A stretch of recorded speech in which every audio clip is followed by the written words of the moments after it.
bet you in the next 3-4 years, we'll have some guys down and we'll have a series running, which will definitely open some doors as to what really the Canadian drifting scene deserves. Yeah.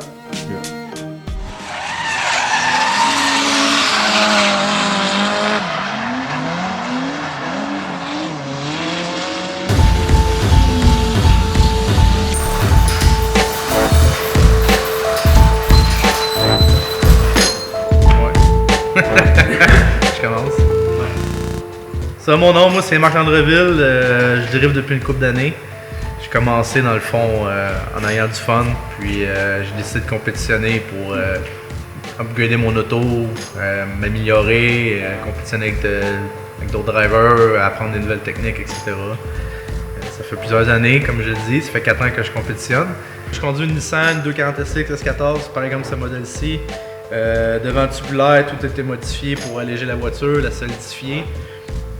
Grosse mécanique, gros moteur, les différentiels ajustables, transmission co-ratio, etc., etc. Très performante. Le monde s'en rend pas compte, mais comparé aux voitures de rue, même de performance, c'est déjà excessivement performant. Cette année, on a essayé un nouveau moteur, on va essayer un 2JZ. Dans le passé, j'avais un 120 DOT, la voiture allait super bien, ça se conduisait bien. Malheureusement, le moteur n'était pas vraiment fiable. Donc là, on a décidé de mettre le gros moteur avec les gros internes, 800 force au roue. Puis suspension full ajustable, comme j'ai dit. Dans la drift, c'est vraiment important d'avoir un auto ajusté sur la coche. Avec une suspension STD, on a réussi à travailler très bien l'auto. C'est de quoi je suis habitué, donc ça va vraiment bien. Puis le châssis en tant que tel, tous les châssis Nissan sont plus ou moins pareils, donc je m'habitue quand même assez rapidement. Puis c'est une bonne voiture là, pour drifter. Même du niveau débutant au niveau expert, c'est une voiture qui est tout le temps parfaitement.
My goal is to help people know that, hey, drifting is around. You don't have to care about it, you don't have to show up, but like, there is drifting here, and if you do care about it, if you're into it, then you should come check it out. Because the more people that I can make fall in love to the sport that I fell in love to, the better the sport will become.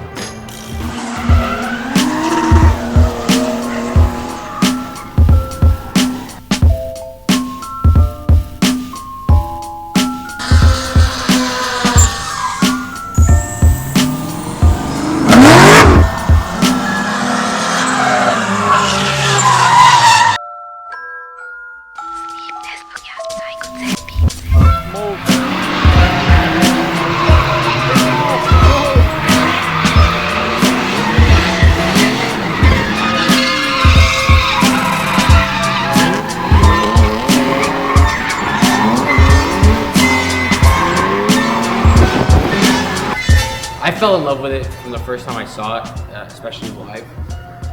It's one thing to see it on the videos, it's another thing to see it actually in person, and to feel all your senses react on that situation. Because seeing it on video, like you hear it, you see it, but like when you see it live, like you hear it, for some reason like you feel it a bit, you smell it. It's just more exciting because like it's happening actually right in front of you. And then when I actually got behind the wheel, that was like, that was the pinnacle. That was the pinnacle for me when I got behind the wheel of a drift car. The feeling you get of just having like complete control, ideally complete control over something, and knowing that you're doing it at your best possible level is exciting, and to grow from there too, and to like focus on like little things. First it's just like, okay, we gotta get the car sideways. Let's get it sideways, right? And then it's like, okay, well now we're getting it sideways through turns, but let's start connecting turns now. So like it's one sense like just getting it sideways is exciting, but then it gets boring, and then you want to push up. Okay, let's start doing transitions. Let's get it, you know, to connect an entire course, put something together, and then you get to nitpick. Then you get to nitpick, like, oh, I want to go higher here. I want to get closer to that.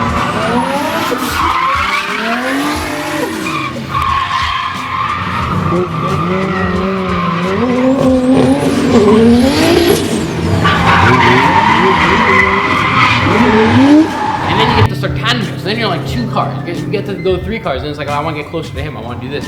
And you know, a lot of people now they talk about tandem, and they always get excited for it. Tandem is very much exciting. It excites me. You know, it's fun to be in a car and having the next guy next to you, and you're trying to, you know, mimic him as best as possible. But I also have some appreciation for just like solo runs, and just trying to improve myself, and just wanting to get closer to a track, wanting to perfect my style. And that's what drifting is really. Drifting is, it's an automotive style, like a lot of road racing. Yes, guaranteed there's a lot of, you know, you look at F1, the best F1 drivers, they drive to their own style. But I think drifting is a way to accentuate that.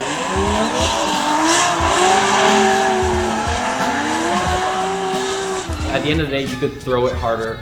You know, the amount of smoke that you can make, the amount of angle you take, the amount of speed that you could carry with that angle is just, I feel, accentuates your personality much more than any other motorsport possible.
everybody has their own style.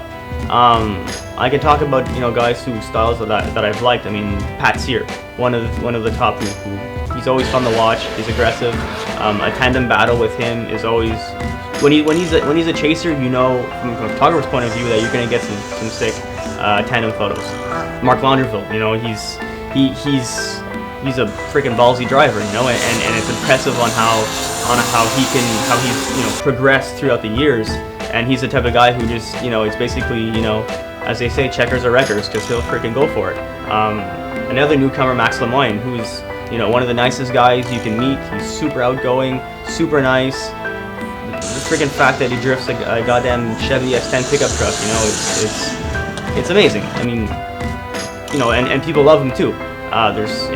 You go back in the years, there's obviously Marco, obviously Haig, who are, the godfathers of it all, and they're pretty much the two guys, along with a bunch of other people that are not as in the limelight as they were.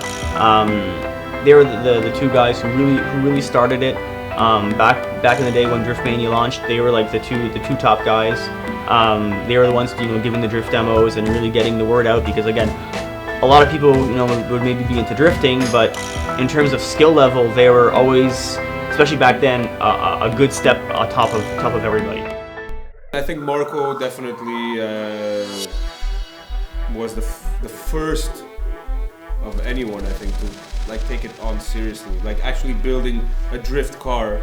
And this, we're talking early 2000s, 2001, 2002. It all pretty much started at a garage called Automotion. I met this guy on the highway, followed him to a gas station. My jaw dropped when I saw his car. He's pumping up his gas. I'm there in my rusted, 240 SX, and at a point I had to go up to him and tell him, man, where'd you get these parts? I wanna get in on this, And he's looking at me like, oh yeah, I told him, nice ride. That's really nice. I'm like, okay, thanks. I didn't see him on the Metropolitan. I saw him on the 15. I'm driving. This guy is coming because when I merged to the 15, I started slowing down, And then I see this guy comes in, and then I see him he's not far from me. I go right. I change lane right. He changes right. I go left. Change left. Then I slow down a little bit, and he comes closer, but he slows down again. I was like, oh boy, something's going on here, So I get out, whatever. I'm gonna go put gas. I needed to put gas, so I stop at the gas station, and this guy comes and he parks right in front of me. I stop at the gas at the pump. This guy parks right in front of me. I was like, oh my god, what this guy wants, And I see a kid comes out of the car, he goes tells me, hey. You have an SR20 in there? I'm like, how do you know? Nobody knows about SR20. There was 3 people that knew about SR20s. It was Greg, Alex, and me. I never heard anybody, how does a kid know about SR20? And it's like, yeah, he freaked out. When he popped the hood and the car's idling, I'm like, wow, all my dreams have been answered right now, because someone knows how to make this engine run. And back then, that car might have had 220, 240 horsepower, but when he gave me that drive, and that thing had 800 horsepower in my head, because I had never experienced how fast a 240 could be, and how much, and it was just... He was so excited to see that engine, that I think if you would have asked me for a ride and I would have said no, he would have probably sit down there and start crying. On the front. I swear to God. Knowing what I would have missed. Huh? No, but I'm pretty sure there was no way I would leave that. I guaranteed you would have followed me home. Guaranteed.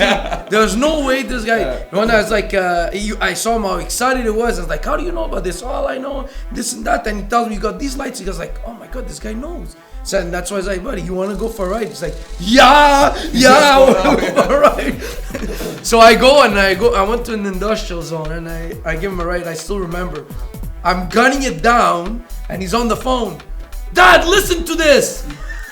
I call my dad. I'm like, listen to this. Is like, what's it? It's an SR20. I remember this guy bringing me somewhere. I thought I was gonna die. Guy's driving 300 kilometers an hour on the street, ripping through all the gears. And then that's where he told me, we have a shop. We do swaps, Nissan swaps. We're kind of the professionals for these JDM 2-liter engines.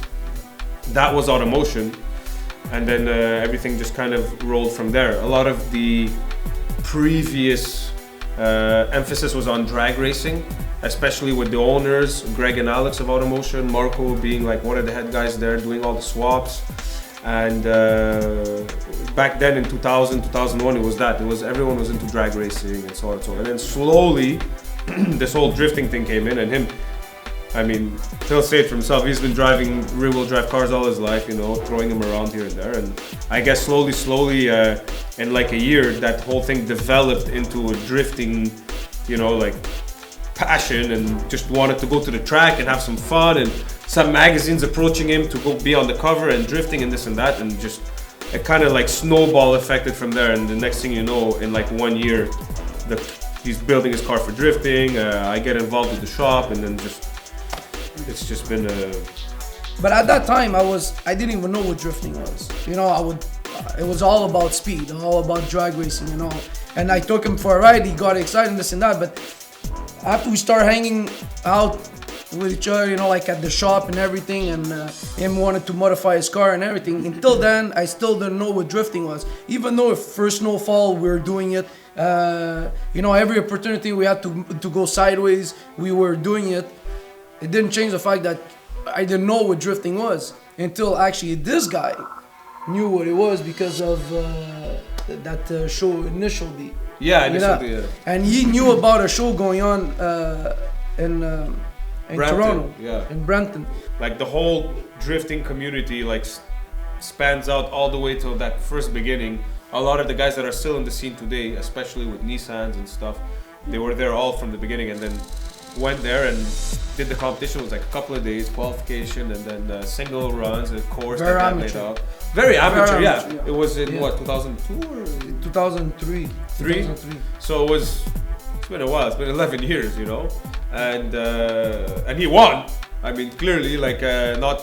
There were some good guys there, but the car, the setup, the way he drove, the guys, the two drivers, the Japanese drivers, were the judges, and they were like, you know, really like he won. Like I think very very good competitive level. You know, a couple of guys there had Corollas and 240s, but I don't think anyone had an SR20 that was running like the same amount of power he was running. So it was a good show. And I even think the guys jumped into his car and ripped it around a bit too, and they were very surprised at the car and the power it had. And so it kind of all started. That was like a very big step towards bringing that sport, especially to Quebec, or just to get the feeling of it and to want to do it again, right? In 2002, 2003, seeing two cars at inches from each other, like yeah, they were very scared. We were going mad, like we couldn't. We were screaming all over the place. So this makes no sense, you know. Like, like there's tracks. There's something hiding underneath the car. You know, like it's too perfect. Yeah, you know. But that's where I think we got our shots. You know, like that's what. From there we came back from Toronto to Montreal, and I told this guy, okay, where are we gonna do this? You know, like he was like, what do you mean? We gotta go drifting. You know, like we had to do it. So that's from there we start. You know, unfortunately in the streets, you know, like that's where, yeah, that's, I mean, at nights or wherever we could, in parking lots mainly, or if it was a street, it wasn't a residential area, it was an industrial area, or on-ramp, off-ramp of a highway, when it would rain, whatever opportunity we had to do it, that's where we could practice. And like I said, it was the whole garage thing, automotion in there, and the Greg and Alex also helping us out. We do late nights, work on the cars. And that shop grew as like a big family. It was great to be part of that family and to be there, and on the side to be also involved as like in the drifting scene with these guys, especially with Marco. And then slowly this drifting thing kind of grew. And magazine companies such as Quebec Tuning wanted to know a bit more about the sport as well. So getting to do interviews, and then interviews led to doing some shots, whether it was on the street or at the track. And then that just really started to get the ball rolling, because I think the first time we actually went to the track and it was there to do some sort of, let's say, photo shoot and like Q&A was at Saint Eustache with Quebec Tuning, if I'm not mistaken. And the guys from Saint Eustache were like, yeah, you know, take the track, do what you guys want to do. And Marco goes out there and he starts, you know, trying to get do the oval and drift. And we're just there, we're like, man, he's pretty good. Like he's getting the hang of it. And I'm just there like, okay, I want to go out. I want to go try my car too. You know, like we would do it on the street, but you're never as comfortable on the street as doing it on the track, especially that you don't have to worry about anything. And that day was just a big eye opener for both of us, I think.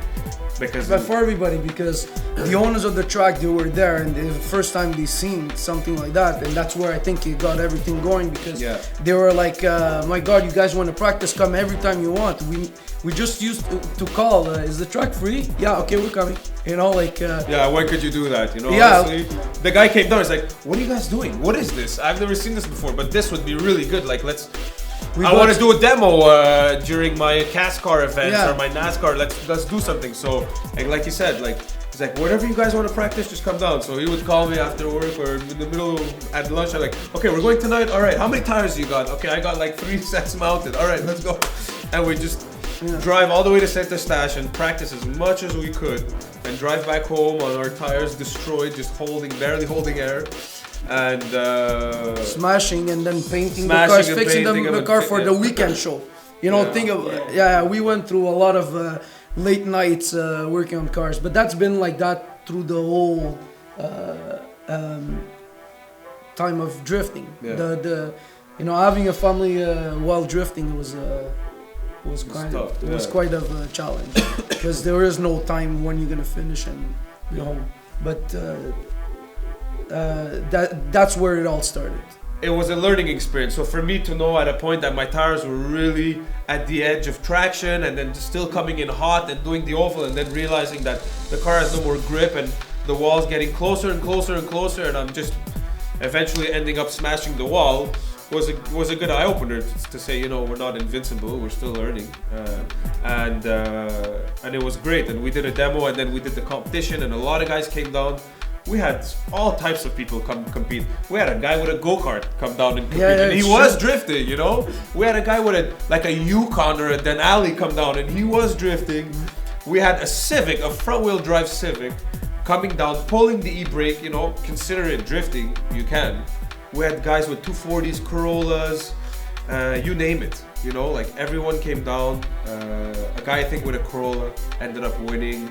One of our buddies, an electrician who helped us a lot with the Nissan wiring harnesses and tuning, Robin Almasi, he came in second place with his 240, was still bone stock, but he was also one of us, you know, with winter tires. He was still one of us, like always there practicing, having fun, fixing our cars when we broke them. And that was like the first official drifting event that I think we can say we had in Quebec. I don't know if it was in Canada, but definitely in Quebec. We did do the other previous event in Ontario with Drift Nation. But the first skill competition was in Quebec. One day we'd ask ourselves, if these guys would spin out and smash into each other, it's dangerous, you know? And there's guys there with a Mustang 5-liter, and he's gonna T-bone a guy with his S2000. There's a good chance that Mustang's gonna cut that car in half. We didn't want to risk anything safety-wise, so it was just single runs competition, and then the sport grew. I think we put cages in our cars in like 2005 or winter of 2004. In 2005, the car were completely stripped. You know, like just the next level, like a more like hydraulic e-brake. We had more options in tires, brakes, engine was up, bumped up power, suspension was stiffer. Yeah, start getting sponsors. For for upgrades, as much as it was oil or parts, any type of visibility we could have got. Whether it would be at a car show, we would do a lot of car shows. We did I think Fast and the Furious also came out at that time, so we were kind of like in the spotlight with these cars, knowing that, you know, we're doing drifting, okay, so and the cars being at the shows and people coming up to us, and then slowly getting sponsors that are sponsoring not only the events, they're sponsoring our cars. there we did demos.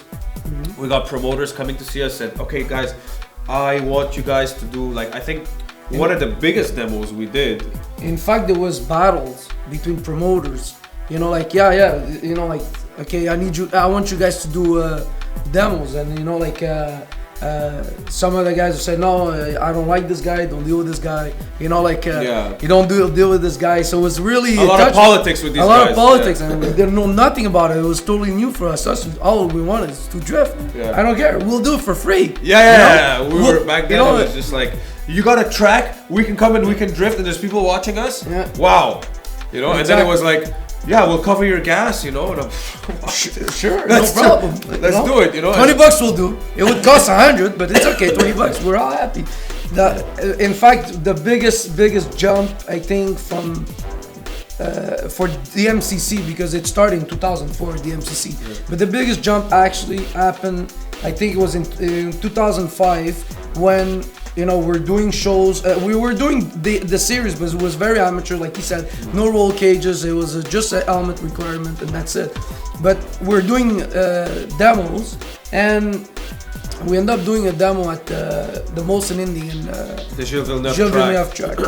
It was me, Haig, Ben Alden, Brian McKenzie, and Ryan Turek. Ryan Turek right now he competes in FD. You know, so that's where, like, it was really the next step, because drifting at the Circuit Gilles Villeneuve, you know, the whole track, do whatever you want. That's it. It was like, in the main event with the stands full. Yeah. It was like, wow, this is not happening. This can't be. You know, and then we get there. The rules, you know, can't go off the track. You know, don't burn the green mask. Like, can we drift? He's like, yeah, you can drift everywhere, but don't do this, that. That's gonna be hard, you know. So obviously, you know, like, we weren't that much experienced, you know. So yeah, we went off grass, we hit balls, we did everything that we're not allowed to, you know. That's probably why it was the last time. Yeah. But we pulled a good show, I think. Everybody freaked out. A lot, and we had actually a booth as well, so that people can come see the cars during the event, and so we would go on track and then come back to the pits. People would come see the cars, and very interested in how the cars work, and it was a big event. You know, Molson Indy in Montreal was still very popular. We left there. First time with a racing suit, because we had to look professional. Obviously. We had racing, so we got the racing suits given to us with the racing shoes, embroidered SCP, Molson Indy, our names, all the sponsors, Castrol, Hankook, all of those guys were there. And from then on, we did Molson Indy in Toronto, which was a big deal. This is when we started to get a bit more knowledge on how events are run, promotion is run. Maybe make this into a business a bit, you know, get some sponsors, try to make some money out of it. You know, we're there to do a show, we should get paid to do the show. So because obviously, as you get more, you want to be more professional, there's more cost involved. Yeah. You know, like you got more expenses to pay. You know, you're starting to traveling. You know, you need to stay hotels. You have the gas. You have all kinds of things. So that's where we start really realize that we gotta start getting more sponsors, and you know, like. And it worked out. It worked out. For us, it worked out great, because obviously we had like a head start. You know, so. It was actually easy for us to get sponsors at that time. Yeah. You know, it was easy, but at the same time, we never took it for granted, because we always wanted to show that they weren't doing a mistake. You know, that they were doing the right thing. You know, like sponsors, we wanted to really create an impact. So we're giving anything and everything we could. All the car shows, all the events, all the demos, all the videos. We try to get as much video like coverage as possible, and barely could put any gas in my normal car because like all my money was just going into the drift car, and it was just like, hey Marco, I got these new wheels, they're super light, and I'm gonna upgrade my brakes, and the engine, these guys are upgrading their turbos, and I'm like, man, I want to upgrade my turbo too, and I want to get injectors and everything, and even visually drift cars were, you know, very extravagant, wide body, the crazy deep dish wheels, the body kits. I wanted to put a JDM front end on my car. I'd put a JDM front end on my car earlier on, and then body kits. We got a sponsorship for body kits as well through some guys, and paint. Luckily, I mean, none of this would have been possible if the guys at Automotion hadn't given us a hand, because they were our title sponsors. They were our main sponsors. Other than the tires we got, having a home to do all the work, you know, and having the key, just showing up whenever you want and do anything. This was like the biggest plus we ever got. And those guys loved the sport as much as we did. You know, we're all Nissan fanatics. Everything was like fell into place at the right time. It was a combination of a lot of factors.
big in the US. Now Red Bull wants to come and bring an extra step and make this World Drifting Championship.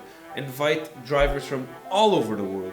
We saw guys from Asia, Europe, the US, I mean, you name it, everywhere. Japan had their own guys down there. Ueo was there with his S15. A lot of guys from Europe, Australia. I think the guy from Australia was like 16 years old, didn't even have his driver's license. Yeah, that's right. He had an S14 with an RB26, 600 horsepower, killing it. Like, there was a lot of guys from Europe with BMWs, Skylines. The US had Rice Millen with his Solstice, and Chris Forsberg with his 350Z. We had Gittin with the Mustang. Marco was invited to represent Canada. His driving skills, the car, a G35, you know, very presentable, you know, new car, something that will look good on camera and makes a lot of power, and that's competitive for that competitive level, that skill level of driving. So I do one lap, one run, and I remember telling hey, so that's no problem, it's easy, let's just, you know, I'll go, I'm going for it right now, I'm going for it. It said, you sure? Yeah, I'm good. Okay, go. So first time like reaching those speed at initiation, but I mean, with that car, it was so fast, you know, like your reaction pulling e-brake, it was totally new for us at those speeds, you know, like we weren't just, I had to go step by step, but I just went as fast as I can, as hard as I can, like throwing the car like 160 kilometers an hour with the brake, but violently, you know, like it made no sense. I was so confident in myself.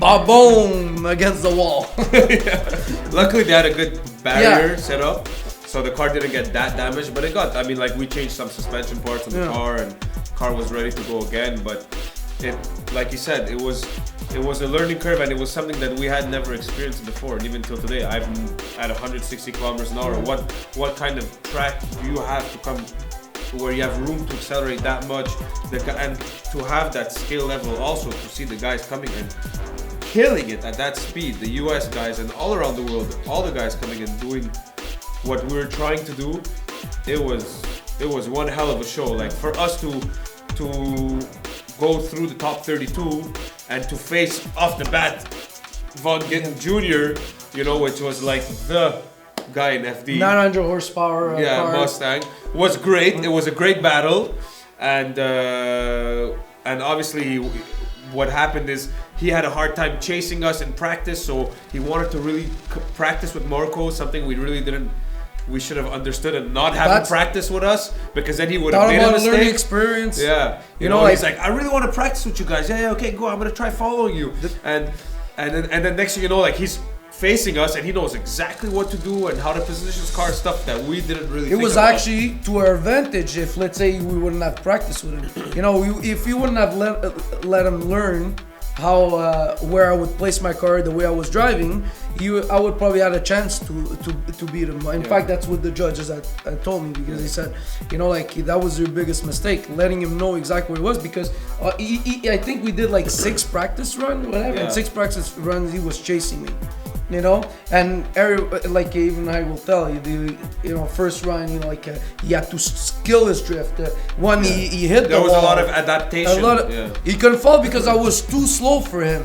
You know, not as much traction, not as much budget into the car, not as much power. Exactly. So yeah, I mean, maybe me chasing him, you would have taken an advantage. Like I wouldn't be able to follow him, but getting a straight or hitting the wall or killing your drift, you know, it's a 0. So there was a chance that I literally blew just because I don't care, man. I'm here just to drive. I'm just here to have fun, you know. But look at it today, you know, those are like ignoring mistakes, you know, like there was a competition going on, but me, it was always, I'm just for the fun. We've been through every single aspect and changeover that drifting has to offer us, as far as you know, Canada goes, from starting as one of the first in the sport, to growing with the sport, to competing, to getting to a higher level of competition, to going to the US, and then to come back and to kind of raise the bar and still be. It's hard for us to sit in the judging tower and see these guys drive and just be like, oh, I just want to drive. Like I just want to. Can I drive that guy's car? Yeah. You know, we'd be like, oh, that's a car I want to drive. I want to drive that car. They're like, oh, that car's not set up properly. I would never drive that car. I give that guy $2,000 for his car right now. I wouldn't buy it. And then we're like, that guy, oh man, I would love, you know, like with the whole and then we start saying, that guy with this car would be good. This guy with this car would be good. You know, like this guy is good because the car is good. This guy's no good because, you know, like it's because we see these things, you know, like. I think that Quebec has, and I can say with confidence, the biggest drifting community in Canada by far. Yeah. To have a competition, to have guys that do tandem battles. There are guys in Vancouver that do drifting. There might be some competitions, but to have tandem battles like we do, guys who are as devoted to the cars, as devoted to the sport itself, is unmatched in Canada. And that's one way of us to say, you know, like, we had fun, but it gave something. We might have not have done it. Some other guys might have done it. Lord knows when. But it would have happened. I mean, it was growing. But just to say that we were there and we were part of this was a dream come true in itself. You know, definitely something that we'd go back on, and I would do it again. The same way. I don't care how it was. I don't care all the hours we put into it. I don't care all the sacrifices we did. No, like, definitely well worth it. Barcelona's Canada will bring you out our top 16 drivers. Évidemment, c'est la voix de Formule 1 partout au monde. Parle pas très bien français, mais connaît la drift comme personne au monde.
and the Achilles radial, Toyotasaur from Japan, Daigo, the Ninja, Sunday!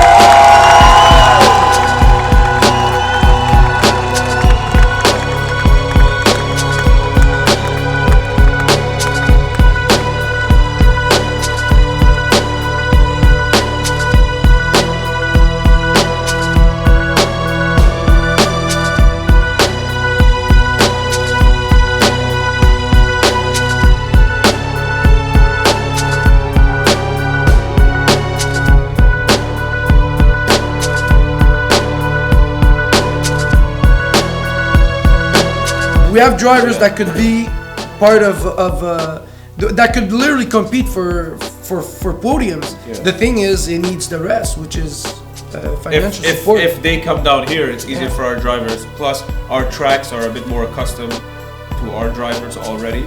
So if they come and they do an event here, well, right away, our drivers are accustomed to the track. They have drivers from the US coming down.